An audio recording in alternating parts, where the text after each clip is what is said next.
The Lotus valve is a quite unique TAVI valve. It's the only mechanical expandable valve.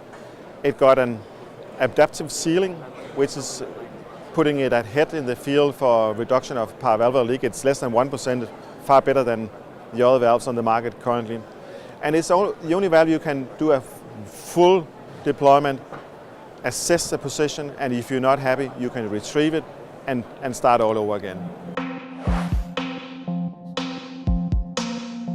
The REPRISE III trial was presented earlier this year at EuroPCR in Paris, and it was a very big study, and the first study was actually doing a head-to-head comparison between two valves, the Lotus valve and the CoreValve. And the main finding was that if you just look at the normal endpoints as all-cause mortality and disabling stroke, the two valves was pretty similar. But if you included the moderate paravalvular leak, we saw that, as expected, that the Lotus valve was performing much better than the CoreValve. And I think we have, this is really important, not only because the way it's moving.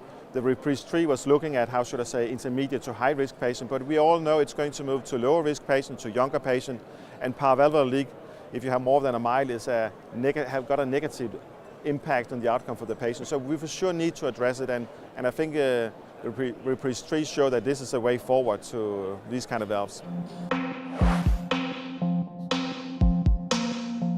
We have seen down here in London subgroup analysis from the REPRISE III study. Particularly, we have seen data on patients where we normally think is at high risk for paravalvular leak after a TAVI procedure, patients who have a lot of calcium in the aortic annulus.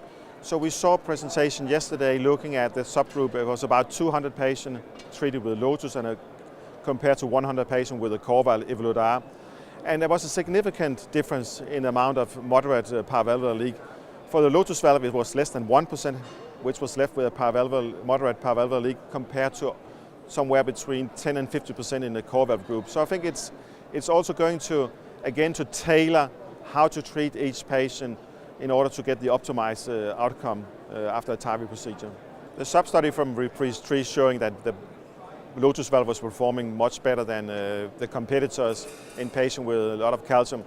You can be applied in daily clinical practice, because we know that we can treat most patients with any valve with a good outcome, but we have a subset of patients where one specific valve may change the outcome. And maybe most important in daily practice is patients who have a lot of calcium in the aortic annulus, such as bicuspid aortic valve. And I think here we need dedicated valve as the Lotus valve with the adaptive seal to have a proper outcome after a TAVI procedure. Pacemaker has been an Achilles heel for TAVI since the beginning of the procedure, with a higher rate of pacemaker.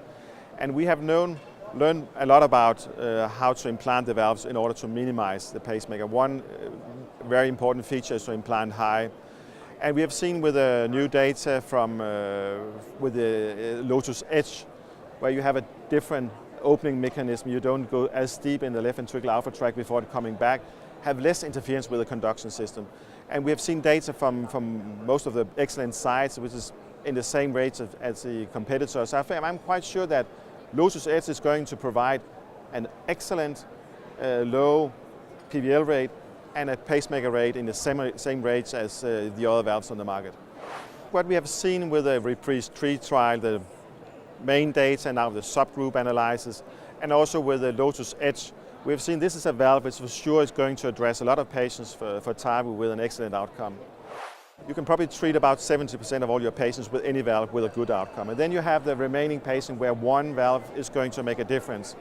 And with Buster now having two valves with different technology, with different features, you're going to address more patients with a two-valve platform than you had with only one valve platform.